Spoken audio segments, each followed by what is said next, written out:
Assalamualaikum warahmatullahi wabarakatuh. Yang terhormat Bapak Ibu Wakil Kepala Sekolah, yang terhormat rekan-rekan guru yang hadir pada kesempatan ini. Baiklah, pertama-tama kita lakukan puji dan syukur kita kehadirat Allah Subhanahu wa Ta'ala atas segala berkat dan rahmatnya sehingga kita dapat beraktivitas dan berkumpul pada siang hari yang berbahagia ini. Tak lupa kita kirimkan salawat serta salam kepada Rasulullah SAW. Mudah-mudahan di akhir akhir kelak kita mendapatkan syafaatnya. Baik, acara pertama menyanyikan lagu Indonesia Raya.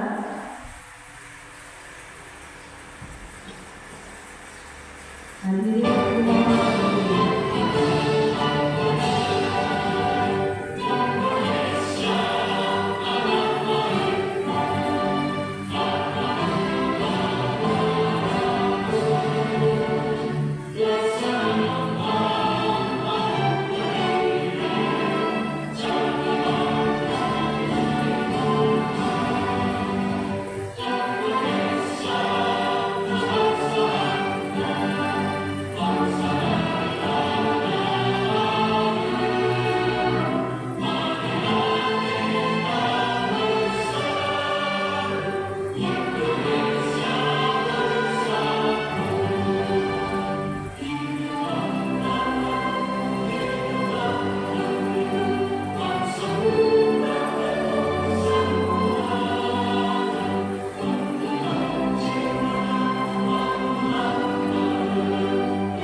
kuatkan hati, negeri ini memanggilmu kawan.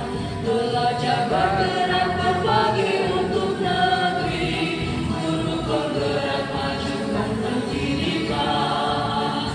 Guru bergerak menghawa pada murid, kreatif rancang pembelajaran.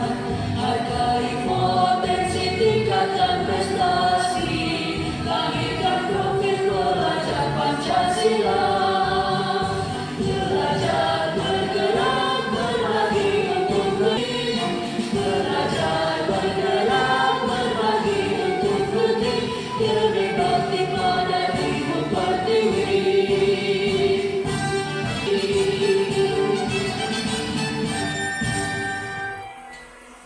hadirin dipersilakan duduk kembali.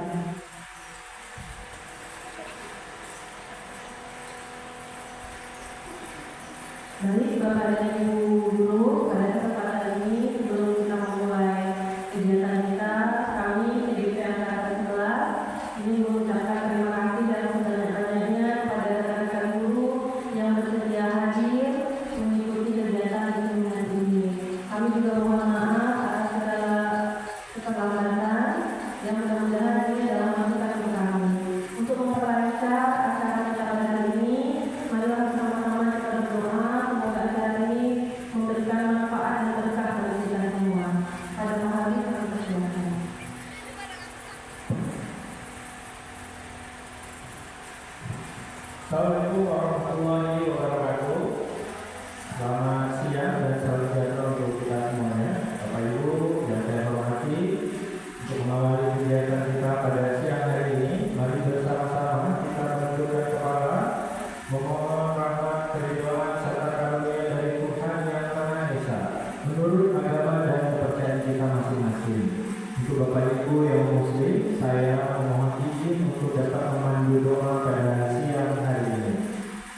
Astaghfirullahaladzim, astaghfirullahaladzim, astaghfirullahaladzim, alladzi la ilaha illa huwal hayyul qayyum wa atubu ilaih. Al-Fatihah.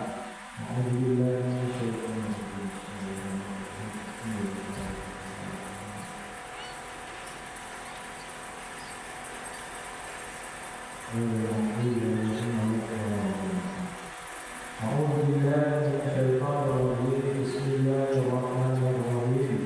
Alhamdulillahirabbil alamin. Hamdan syakirin, hamdan na'imin, hamdan yu'afina wa yukafi'u mazid.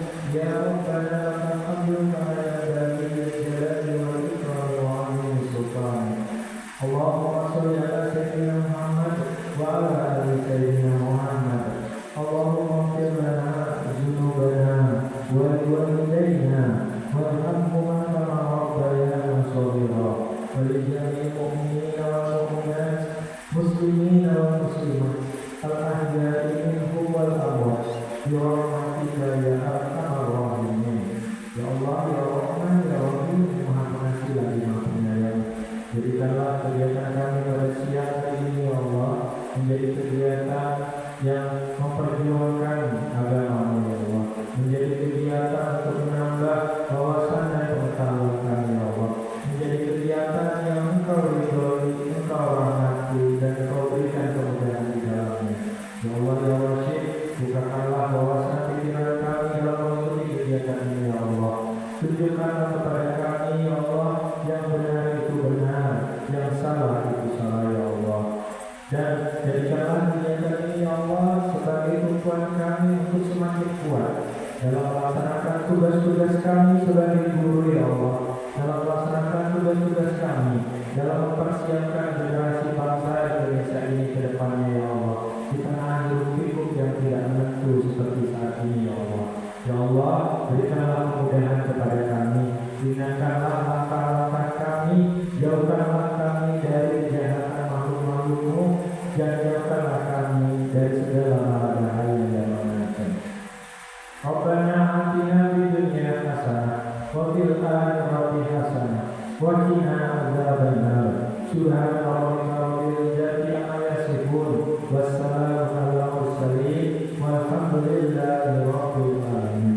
Taqabbalallahu minkum inna minkum taqabbal ya karim. Demikian, dan mohon maaf apabila terdapat kesalahan dan kekurangan. Wabillahi taufiq wal hidayah. Wassalamualaikum warahmatullahi wabarakatuh. Selamat siang dan salam sejahtera untuk kita semua. Baik, terima kasih Pak Habib. Ya. Untuk acara selanjutnya, langsung saja pemaparan yang akan disampaikan oleh Bapak Ahmad Dua. Pada Bapak kami persilakan. Ya, selamat siang Bapak Ibu. Masih semangat nggak dari pagi duduk di sini? Masih ya? Terima kasih untuk masih tetap semangat, karena memang yang kita pelajari atau yang kami share adalah bagaimana budaya positif, bagaimana kita melakukan budaya positif itu di sekolah kita maupun di dalam kelas. Nah, pertanyaannya adalah budaya positif itu apa?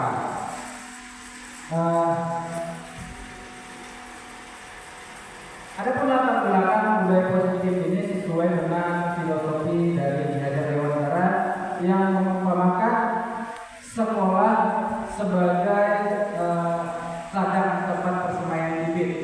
Agar bibit bisa berkembang secara maksimal, maka petani dapat memperbaiki kondisi tanah, memelihara bibit tanaman, memberi pupuk dan air, membasmi ulat-ulat atau jamur-jamur yang mengganggu hidup tanaman dan lain sebagainya. Begitu juga kita sebagai pendidik di sekolah, Bapak Ibu, bahwasanya kita ini diandaikan sebagai seorang petani yang bisa menanam jagung, bisa menanam padi atau tanaman lain sebagainya, di mana kita ini nggak bisa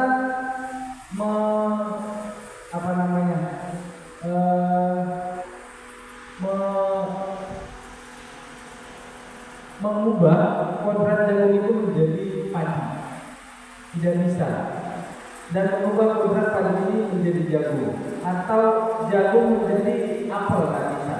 Kita hanya bisa merawat, menjaga dan bagaimana supaya jagung ini tumbuh dengan subur dan berbuah yang baik. Begitu juga dengan padi tadi, kita nggak bisa mengubah beratnya. Jadi tanaman itulah murid kita di sekolah. Kita lah petaninya. Selama ini paradigma kita kan kita harus bisa mengubah anak.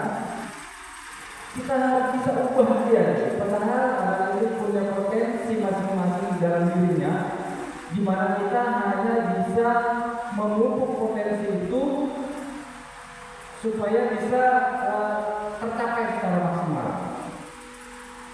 Jadi paradigma kita selama ini kurang tepat bahwa kita bisa membentuk anak itu.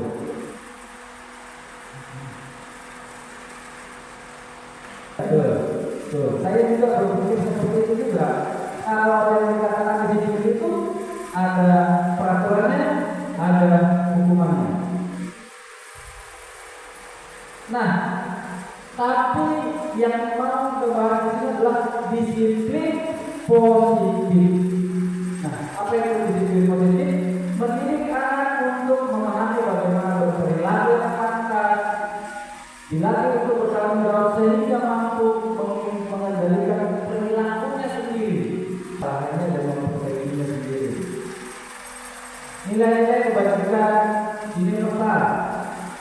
Adapun nilai-nilai kebajikan universal adalah sifat-sifat positif manusia yang merupakan tujuan mulia yang ingin dicapai. Contohnya, tanggung jawab, keadilan, rasa syukur, berprinsip, integritas, kasih sayang, berbakti, percaya diri, kesabaran, mandiri, kreatif, dan bernalar kritis. Anak-anak kita tadi ada yang sudah punya bernalar kritis, sudah sampai tahap itu dia. Pertanyaannya pun sudah sangat dalam daripada acara tadi. Nilai-nilai ini bisa digunakan ketika membuat keyakinan kelas. Nah, Bapak Ibu pada saat membuat keyakinan kelas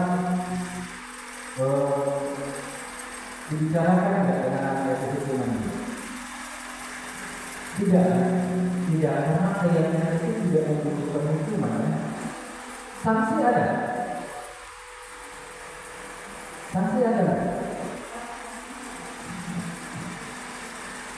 Tidak ada hukum, tidak ada sanksi, kan?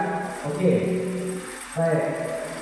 Nah, jadi bagaimana seseorang itu berperilaku pasti ada motivasinya, kan? Ada motivasinya. Seseorang anak melakukan kesalahan apapun itu pasti itu punya motivasi. Nah, motivasi itu teorinya ada berapa ya? Teori motivasi merupakan dorongan yang timbul pada diri seseorang. Yang pertama, teori motivasi menghindari ketidaknyamanan dan hukuman. Ada orang tidak melakukan suatu kesalahan karena dia menghindari hukuman. Tuh ya. Kemudian mendapatkan imbalan atau penghargaan dari orang lain. Dia mau berbuat baik karena dia inginkan mendapatkan imbalan atau hadiah. Kemudian menghargai nilai-nilai kebajikan diri sendiri.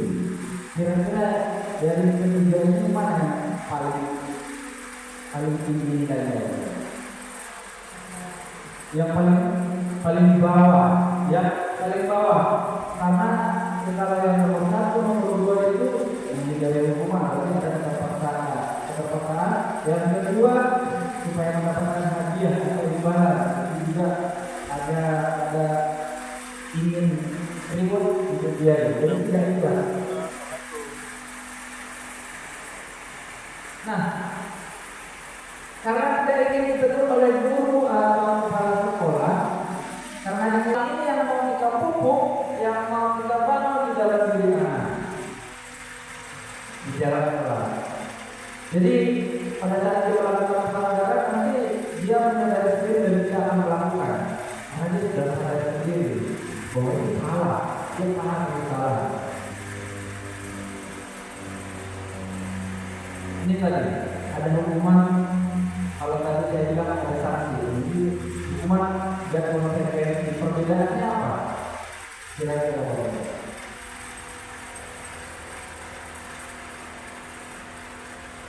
Hukuman dan konsekuensi.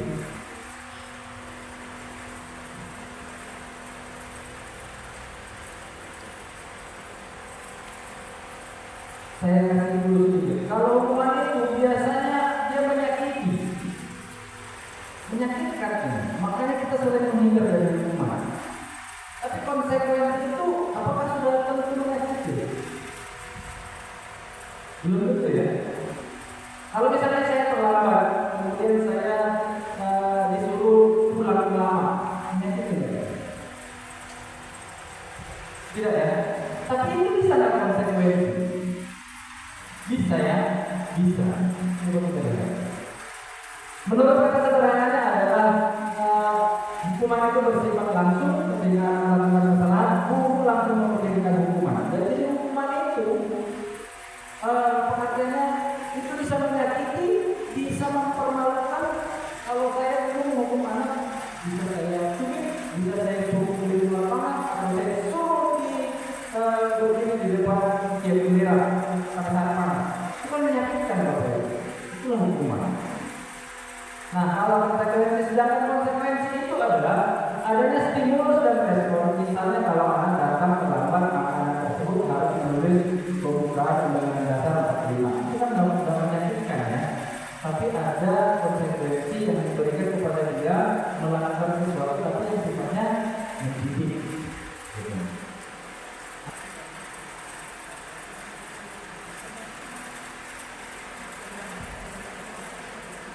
Nomor satu sampai yang kedua, kata nomor satu mencatat 100 kali dalam buku kalimat saya tidak akan datang terlambat. Nomor satu hukuman. Nomor dua, siapa yang menjawab? Nomor dua, lari dari lapangan basket 2 kali karena terlambat datang ke sekolah. Hukuman. Nomor tiga, hukuman murid diminta puasa 10 kali. Nomor 4, menggantikan kertas tugas teman yang telah dilakukan konsekuensi. Nomor 5, membersihkan tumpahan air di meja, konsekuensi. Murid disuruh untuk tidak mengenakan sepatu seharian. Misalnya yang terlambat atau salah sepatunya itu. Hukuman ya, hukuman. Yang ketujuh, lari menuju lapangan bola karena terlambat 10 menit. Konsekuensi kita lihat itu.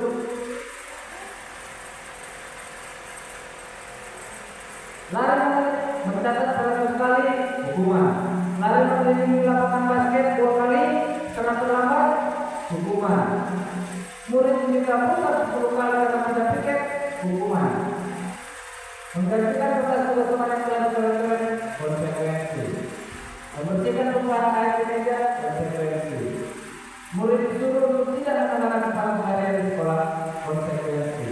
Lari menuju lapangan bola karena terlambat konsekuensi. Jadi itu semua ya. Jadi sudah bisa kita bedakan mana hukuman, mana konsekuensi.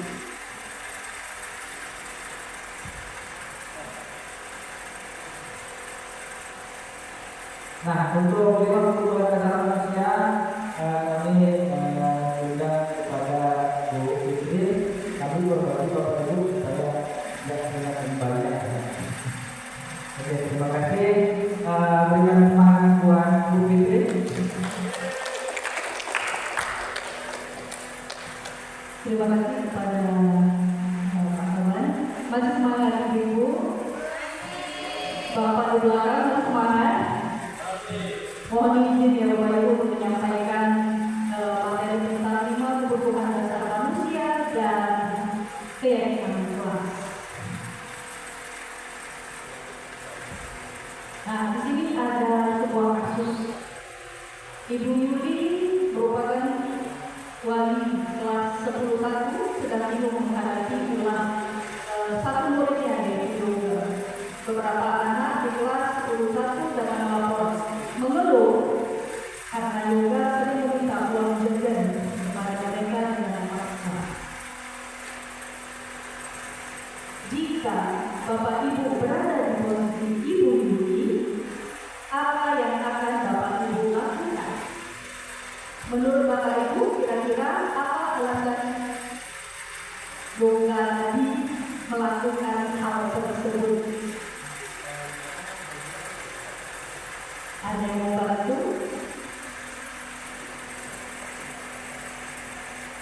atau mengulang kasusnya?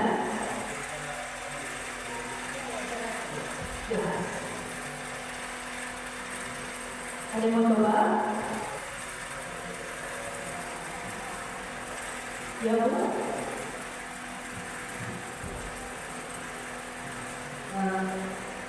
Kalau saya mungkin mencoba untuk mendekati yoga. Pertama mungkin saya menggunakan yoga karena bisa dalam saya. Kemudian yoga hari seperti belajar. Kemudian yoga dari rumah bawa bawa bekal di rumah. Kamu kok mungkin dari pertanyaan saya jawab tadi bagaimana kalau tidak tadi itu tapi kita masuk. Nah kalau kita dari rumah belajar bawa orangnya dan meminta juga kembali karena atau oke, kembali lagi. Terima kasih Bu Yeni. Jadi ya ditanya dulu sama si yoga tinggal dengan siapa di rumah, kemudian dapat jajan kan dia, bawa bekal kan dia, merokok kan dia, itu mungkin yang akan kita tanyakan. Kemudian menurut Bapak Ibu macam-macam kita lihat. Kebutuhan dasar manusia. Setiap tindakan manusia itu punya dasar, punya tujuan. Ketika seorang murid melakukan perbuatan nilai kebajikan atau melanggar peraturan, hal itu sebenarnya dilakukan karena mereka gagal memenuhi kebutuhan dasar mereka. Ada 5 dasar kebutuhan hidup manusia. Yang pertama itu adalah bertahan hidup. Jadi Bapak Ibu, yang dilakukan yoga tadi adalah untuk bertahan hidup. Mungkin dia tidak diberikan jajan yang cukup oleh keluarga atau memang tidak membawa bekal. Kemudian,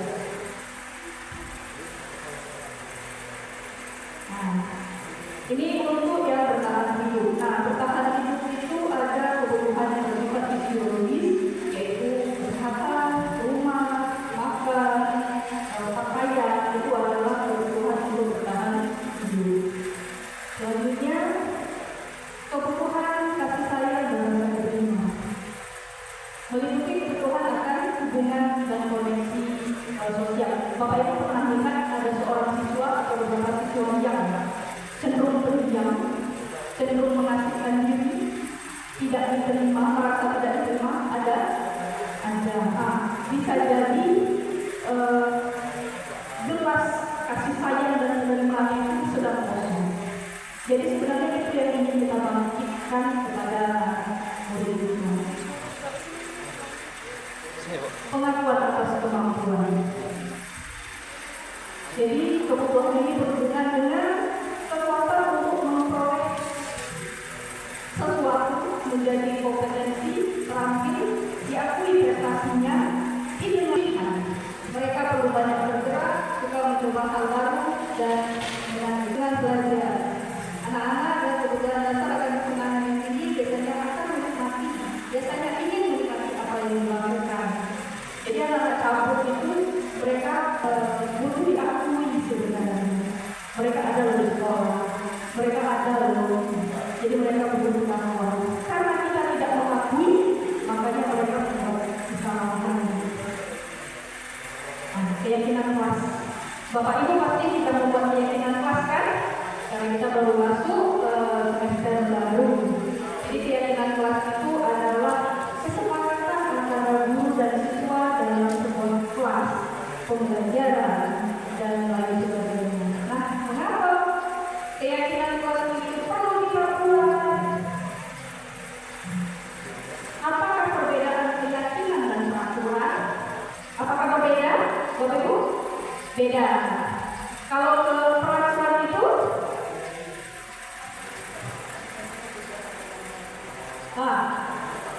Baik, peraturan itu cenderung dibuat oleh orang atas untuk diikuti oleh orang bawah atau bawahannya. Sedangkan keyakinan kesepakatan, ya, jadi peraturan itu dibuat oleh satu orang, kemudian harus dikerjakan oleh orang lain. Jika kesepakatan itu disepakati oleh siswa dan guru.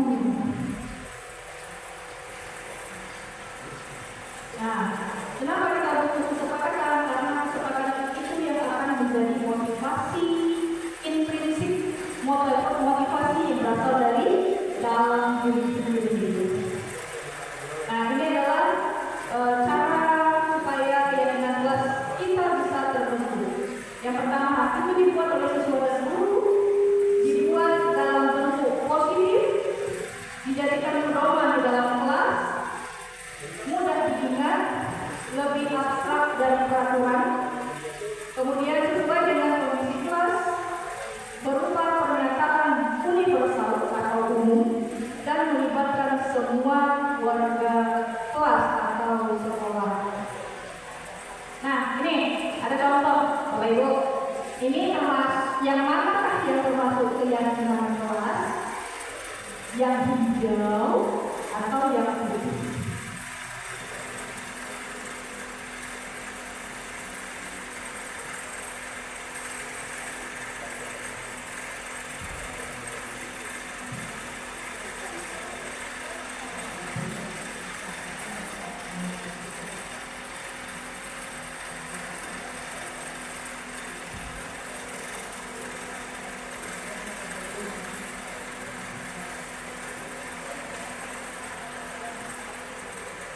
Ada yang mau mencoba?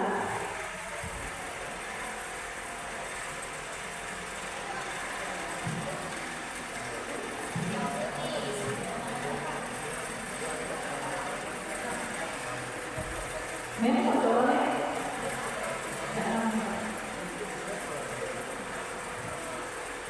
Di hijau itu ada kesepakatan datang tepat waktu, mengucapkan salam, menjaga kebersihan sekolah, berdoa sebelum dan sesudah kegiatan, aktif dalam pembelajaran penting.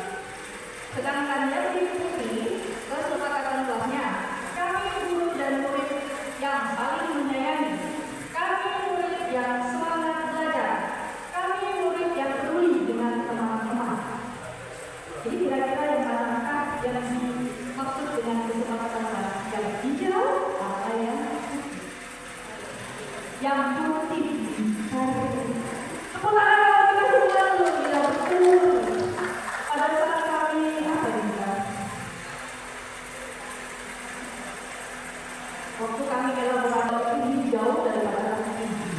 Ternyata tetap di sini ada kesepakatan bersama, yaitu ada pernyataan kami siswa dan guru.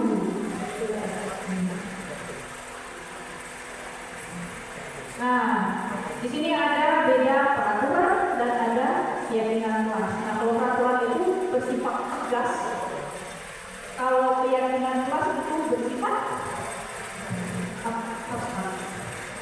Ada mengembalikan hukum tempatnya, itu adalah pegawai tegas. Dilarang mengganggu orang lain, hadir di sekolah 15 menit, dilarang melakukan kekerasan, dilarang menggunakan narkoba, bergantian membentuk pikiran menggunakan masker. Nah, sedangkan keyakinan kelas ini merupakan keyakinan secara universal atau umum, yaitu bertanggung jawab, menghargai orang tua, menghargai orang lain, kesehatan, keselamatan, dan keamanan.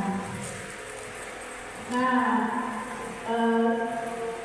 kemarin saya sudah mencoba membuat kesepakatan kelas di kelas 11.6. Dari mulai menulis keyakinan pribadi dari anak-anak itu, saya berikan sticky note untuk menuliskan satu keyakinan yang dia yakini secara universal. Kemudian yang kedua, mereka menempel keyakinan tersebut di papan tulis. Kemudian memilah, jadi keyakinan kelas yang sama itu ditempel berbaris. Selanjutnya keyakinan kelas ditulis yang sudah dibilang tadi. Biasanya kan anak boleh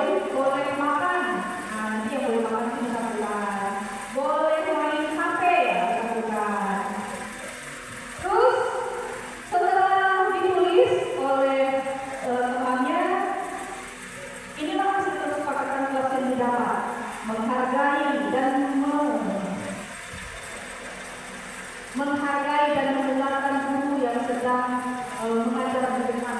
Itu kata mereka. Kemudian boleh menggunakan HP asal selesai tugas. Kemudian boleh makan permen dan minum di kelas. Kemudian menjaga perkataan dan menghargai teman. Terus tidak mengganggu teman. Yang terakhir, datang tepat waktu. Nah, sudah dapat kesepakatan kelas tersebut, maka dirubah menjadi kalimat positif yang disepakati bersama. Jadi isinya kami saling menghargai, kami akan bijak dalam penggunaan HP. Kemudian kami akan menjaga berkata, kami masuk kelas tepat waktu, kami akan saling menyayangi. Jadi dari kesepakatan ini diubah menjadi kalimat positif yang kemudian disepakati bersama oleh siswa dan guru. Nah, kesimpulannya, setiap tindakan dan perilaku yang kita lakukan di dalam kelas dapat menciptakan sebuah hubungan yang positif. Perilaku warga kelas menjadi sebuah kebiasaan, akhirnya akan membentuk budaya positif di sekolah. Hal pertama yang dilakukan untuk mewujudkan perilaku warga yang positif adalah dengan membuat keyakinan-keyakinan atau prinsip yang kita percayai secara universal atau umum. Baik, materi saya sampai ini. Kemudian akan dilanjutkan oleh Ibu Marina. Diserahkan kepada Ibu Marina. Terima kasih. Baik, terima kasih kepada Bu Fitri. Semangat semua. Nanti ya, insya Allah materinya cepat, ringkas, tapi dapat gitu ya. Jadi saya ini tentang 5 posisi kontrol guru. Jadi apa sih sebenarnya 5 posisi kontrol guru? Kita sebagai seorang guru itu bagaimana cara kita menyelesaikan permasalahan yang terjadi. Nah, ternyata apa kita sadari ya, perilaku kita itu memberikan dampak ya. Alhamdulillah kalau dampaknya positif, namun ternyata dampak itu bisa membekas, bahkan nanti bisa disebut sebagai kita bahwa dia melihat bahwa Indonesia pernah ngomong gini, kalau kamu tuh akan pernah maju misalnya. Ternyata perkataan kita itu membekas dan menjadi besar selalu diingat seperti itu. Makanya hari ini kita harus tahu 5 posisi kontrol restitusi. Jadi kita punya 5 posisi ini. Yang pertama kita bisa menjadi penghukum, yang kedua kita bisa menjadi pembuat rasa bersalah, kemudian bisa menjadi teman, menjadi pemantau atau menjadi manajer. Nah, jadi saya bicara di sini bukan berarti saya menjadi manajer. Ya, saya juga masih belajar. Saya juga pernah menjadi penghukum, menjadi teman, ya, menjadi pemantau. Jadi di sini tidak mengklaim atau menyalahkan, tidak. Kita sama-sama belajar. Nah, supaya nggak bosan dengerin saya, ini ada tayangan.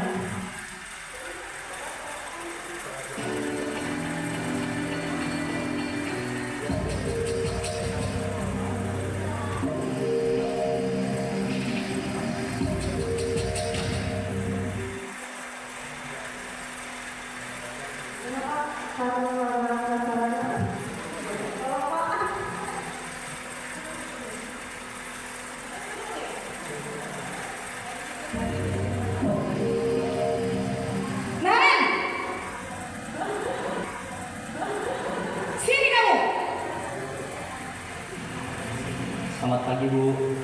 Selalu terlambat. Kamu deh, pasti terlambat. Maaf, Bu.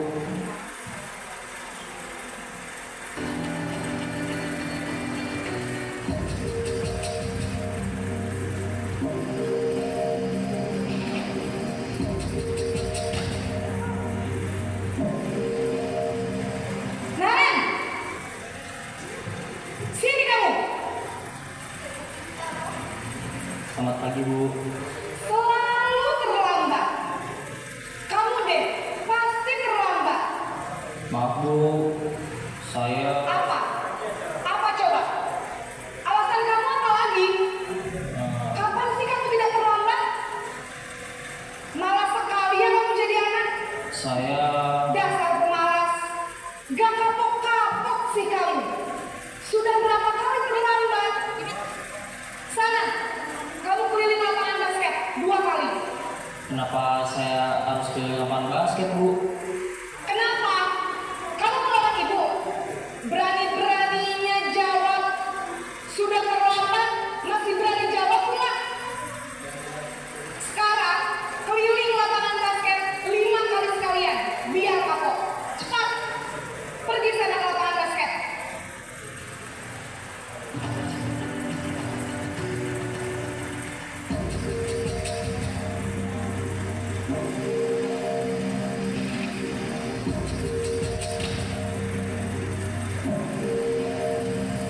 Naren!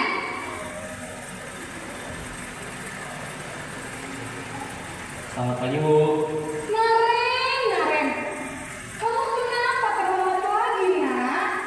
Ya Tuhan, Naren, kamu senang ya bikin ibu susah ya? Kalau kamu terlambat lagi, nanti ibu yang ditegur bapak kepala sekolah, nak. Disangka ibu tidak bisa membina kamu. Duh, gimana ini? Maaf, Bu. Duh, Gusti Naren. Naren, kamu suka ya kalau ibu tegur bapak kepala sekolah? Terus, sekarang ibu harus tulis apa ini di buku absen? Ini kamu sudah sering terlambat loh. Ibu harus apa coba? Maaf, Bu. Maaf sekali. Ya sudah, lain kali jangan bikin ibu susah lagi ya nak ya. Ibu tidak akan kuat lagi kalau kamu begini terus. Bisa jantungan kalau ibu tegur bapak kepala sekolah. Sana cepat ke kelas. Maaf ya, Bu. Maaf sekali.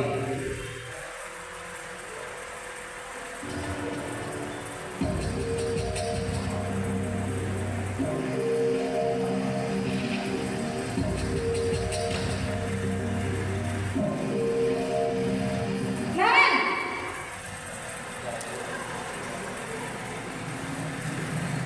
Selamat pagi, Bu. Wah, sudah jam berapa ini nak? Terlambat lagi ya sayang. Iya, Bu. Habis ibu saya membangunkan saya, Bu. Kamu malah menyalahkan ibu kamu. Kamu bukannya anak yang larinya paling kencang. Kok terlambat sih? Iya, Bu. Saya memang terlambat bangun tadi. Jadi, biarpun saya lari kencang, tetap gak kekejar, Bu. Ya sudah sana. Nanti lain kali larinya lebih kencang lagi ya. Biar gak terlambat lagi. Bikin senang ibu. Demi ibu. Bisa kan? Bisa lah, Bu. Ya sudah sana masuk kelas. Ibu beresin urusan absen kamu. Kamu ini ada-ada saja.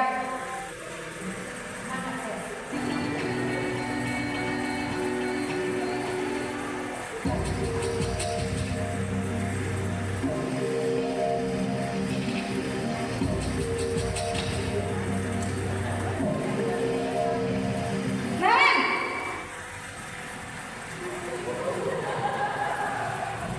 Selamat pagi, Bu. Naren, apa peraturan sekolah kita tentang jam berapa kita harus masuk sekolah, nak? Kita harus di sekolah jam 7, Bu. Iya betul, sekarang sudah jam 7.20. Naren sudah tahu konsekuensinya jika terlambat hadir. Paham, Bu. Saya harus tinggal kelas pas jam istirahat selama 20 menit. Iya benar, konsekuensinya demikian. Jadi nanti jam 9.30 pas istirahat, kamu harus tinggal di kelas, kerjakan tugas tambahan untuk ketertinggalan kamu, ya? Baik, Bu.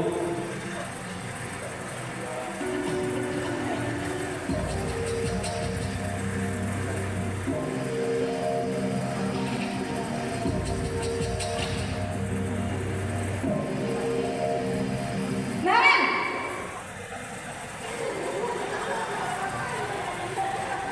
Selamat pagi, Bu. Selamat pagi, Naren. Maaf, Bu. Saya terlambat. Iya, sekolah masuknya jam 7, sekarang sudah jam 7.20. Jadi sekarang bagaimana ini, Naren? Maaf, Bu. Saya lupa setel alarm saya semalam. Baiklah, menurut kamu, keyakinan sekolah yang mana yang perlu kamu tingkatkan? menghargai diri sendiri dan orang lain mungkin ya Bu. Setuju. Jadi, apakah Naren meyakini prinsip saling menghormati tersebut? Iya Bu, saya meyakininya. Apakah Naren bersedia memperbaiki masalah keterlambatan ini? Bersedia Bu. Bagaimana kamu akan perbaiki masalah keterlambatan ini? Saya akan coba untuk tidak lupa menyetel alarm saya Bu. Baik, kalau Naren lupa menyetel alarm di rumah, ada orang yang kira-kira bisa bantu mengingatkan tidak? Ada Bu, kakak saya, Kak Emma. Ada lagi selain Kak Emma? Selain Kak Emma, ada ibu saya. Baik, jadi yang mengingatkan Naren adalah Kak Emma dan ibu kamu ya? Kira-kira akan mulai start alarm kapan nih Naren? Setelah pulang sekolah, akan segera saya lakukan. Baik, jadi Naren akan setel alarm untuk bangun besok pagi dan akan diingatkan oleh kakak dan ibunda Naren ya. Ada lagi yang mungkin perlu dilakukan Naren agar tidak terlambat bangun lagi. Tidak ada Bu. Baik Naren, terima kasih untuk kerjasama kamu.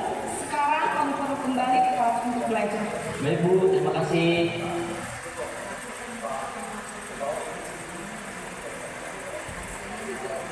Oke Bu, sekarang tadi kita tahu-tahu kenapa mungkin, ya bukan mungkin, semua posisi kontrol ini pernah kita lakukan, ya semua posisi kontrol kita pernah kita lakukan. Ternyata yang pernah kita lakukan itu ada dampaknya, ya. Mungkin kita harus mulai belajar dari sekarang untuk menjadi seorang guru yang memegang posisi manajer. Nah, apa ciri-cirinya? Kalau misalnya kita harus memberikan hukuman atau langsung menyakiti siswa, berarti kita sebagai pemukul. Sedangkan kalau kita bilang kamu nih, gara-gara kamu itu kena tegur, gara-gara kamu itu berarti kita membuat rasa bersalah, ya. Kemudian kalau kita sebagai teman, ayo sini, nah gitu. Jadi itu sudah dimaksudkan betul, ya. Itu kita sebagai teman. Kalau teman tahu, kita memainkan dengan aturan-aturan dan konsekuensinya. Sedangkan sebagai seorang manajer, kita memainkan dengan aturan, namun kita mengumumkan keyakinan apa, sehingga anak tadi menyadari apa yang sudah dia lakukan, kesalahan apa, dan bagaimana cara dia bertanggung jawab. Nah ini yang kita hindari ya dampaknya. Kalau misalnya kita terhukum, mungkin anak akan marah dendam, ya dendam hatinya seperti itu. Kalau kita membuat rasa bersalah, anak akan merasa sebagai orang yang paling salah, orang yang tidak berguna, seperti itu. Anak gara-gara saya, kemarin tadi, nah seperti itu. Kemudian kalau sebagai teman, memang anak-anak senang dengan diri sebagai teman. Namun ada negatifnya, kita kadang-kadang kurang dihargai, hanya lalu aja, gitu kan? Nah sebagai pemantau, ini kita disiplin bagus. Cuma aku gitu ya, yang terbaik adalah sebagai manajer. Jadi selain kita memainkan kesalahan dengan aturan, konsekuensi, kita juga mengajak anak untuk berpikir, wah ini salah nih, gitu. Apa yang harus saya lakukan untuk memperbaiki kesalahan. Jadi 5 posisi kontrol itu, apa yang mau kita gunakan untuk menyelesaikan permasalahan sama-sama. Ini contoh masuk gitu ya. Jadi ya, jadi saya setelah mendengar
Ya, semangat.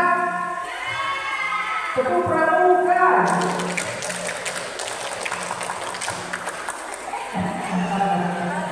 Lalu itu bukan pramuka ya, tapi masih connect. Itu artinya masih memang dalam konsentrasi. Padahal itu harus pramuka. Ya, Bapak Ibu yang tadi 5 posisi kontrol yang menurut kita paling baik sekarang ini adalah tadi dalam posisi manajer. Nah, posisi manajer itu akan melakukan ini pendekatan restitusi. Apa itu restitusi? Restitusi adalah proses menciptakan kondisi bagi murid untuk memperbaiki kesalahan sehingga mereka bisa kembali pada kelompok mereka dengan karakter lebih kuat, bukan malah menjadi malu pulang ke kelasnya, tapi dengan kepercayaan diri yang bertambah. Ciri-ciri restitusi bukan menuduh kesalahan, namun belajar dari kesalahan, memperbaiki hubungan, tawaran bukan paksaan, menuntut untuk yang dalam diri, mencari hubungan dasar yang mencari tindakan. Restitusi diri adalah cara yang paling baik. Fokus pada karakter, bukan tindakan.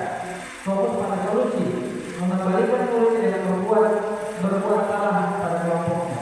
Ini pernah saya praktekkan, ada murid yang menulis nama saya di tembok sana. Jadi saya praktekkan memang mereka cenderung lebih terbuka kalau kita memang selami, kemudian kita tarik dia untuk bicara dari dirinya. Jadi memang asik. Saya dulu adalah bukan guru jahat dan kejam gitu kan, pakai kaki, pakai tangan, pakai kayu untuk menghukum dulu. Tapi sekarang semakin kesininya saya perbaiki untuk bagaimana supaya anak-anak ini juga tidak punya mental seperti saya nantinya gitu, keras dan bisa dibilang untuk jahat seperti itu. Karena dulu saya sampai pernah panggil saya kalau saya ngomong anak ini dulu, anak itu tadi bilang begini, nanti saya itu dibawa ke jalan. Itu seperti itu. Jadi mohon diselesaikan masalahnya. Pernah saya ingatkan. Tapi untuk sekarang saya sudah jauh dari hal itu, saya memperbaikinya. Yang mudah-mudahan nanti anak-anak ini juga akan tumbuh lebih baik. Nah, siswa sering tidak mengerjakan PR, apa perbedaannya? Hukuman, konsekuensi, dan restitusi. Hukuman dengan konsekuensi tadi sudah kita bedakan. Nah, bagaimana itu restitusi? Perbedaannya dari hukuman, konsekuensi dengan restitusi. Jadi restitusi itu beda dengan yang dua ini. Nah, guru menanyakan keyakinan kelas atau dirinya dan membantu siswa menyelesaikan masalahnya.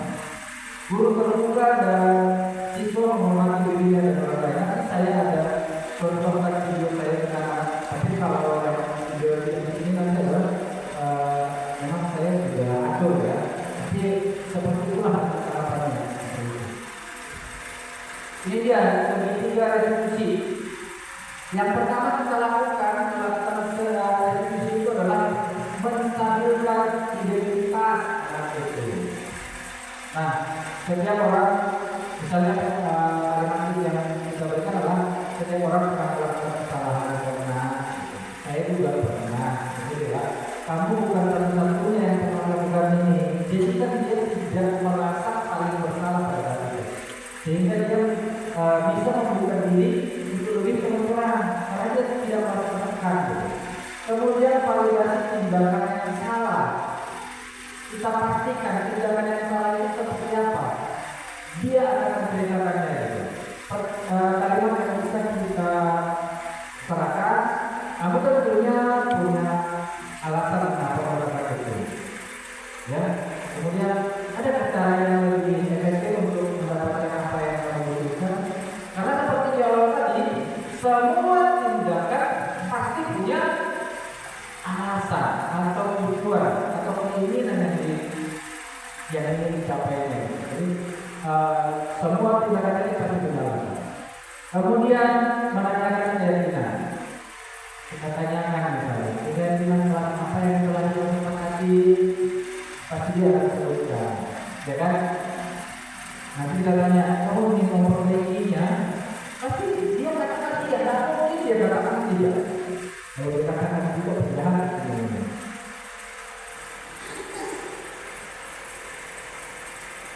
Ya, ini dia contohnya. Coba kita lihat. Ini memang saya rancang ya, tapi dia seperti tahapannya.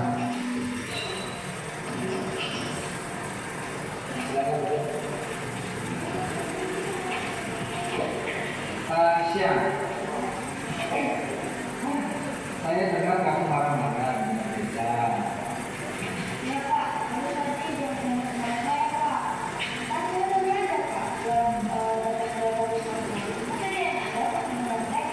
Terus apa yang kamu lakukan tadi? Saya marah Pak, saya mau berapa sama dia. Kami ya Pak. Gimana kamu kuat?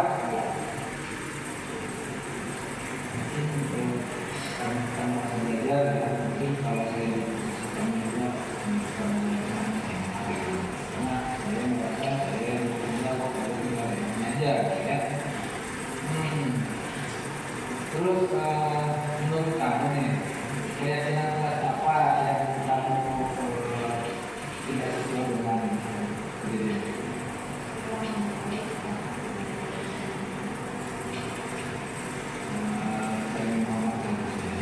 Oke, menurut kamu tidak ya?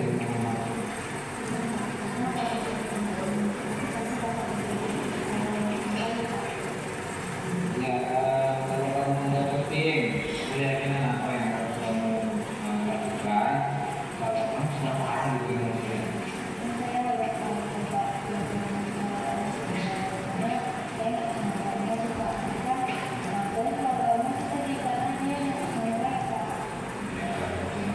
Sabar. Ya. Nah, kamu bersedia memperbaiki masalah-masalah seperti ini? Sedia. Kalau bersedia, apa yang kamu lakukan?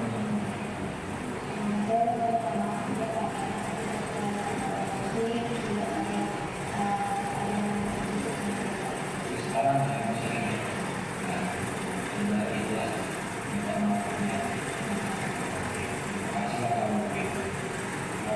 Silakan kembali ke kelasnya. Yang lebih lagi ya.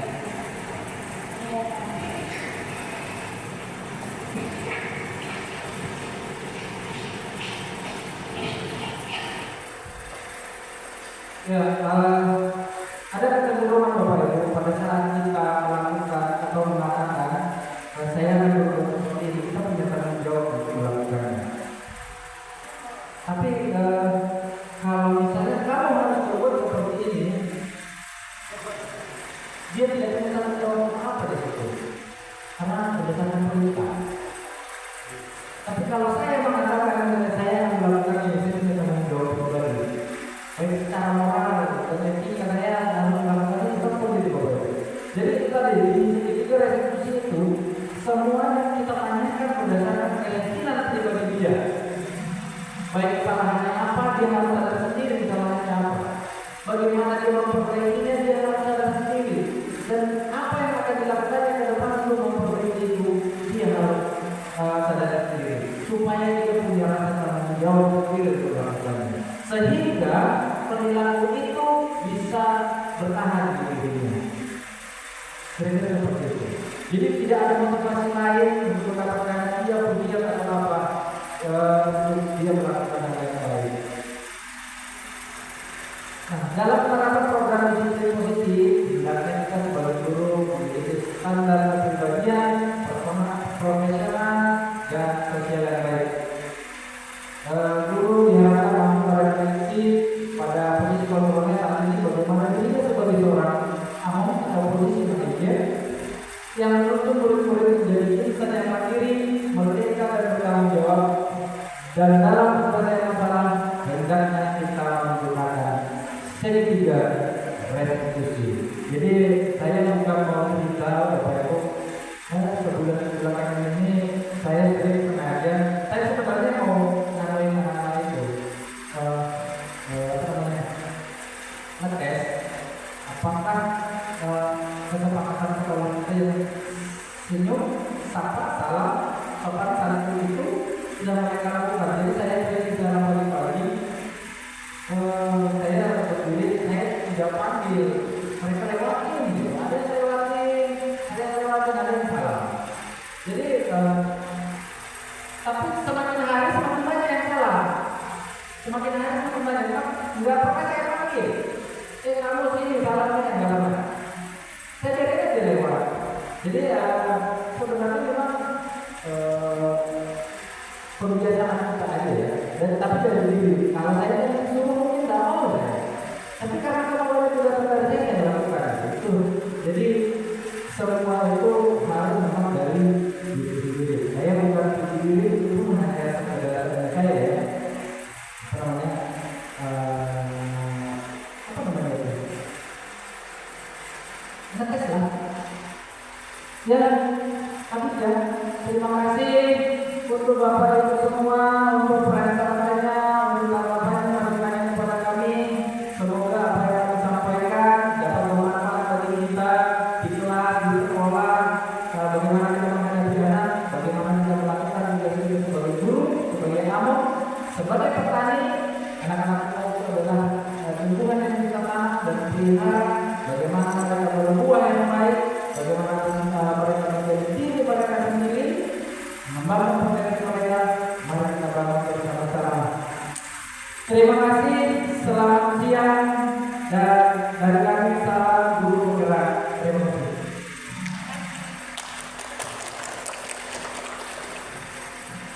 Baik,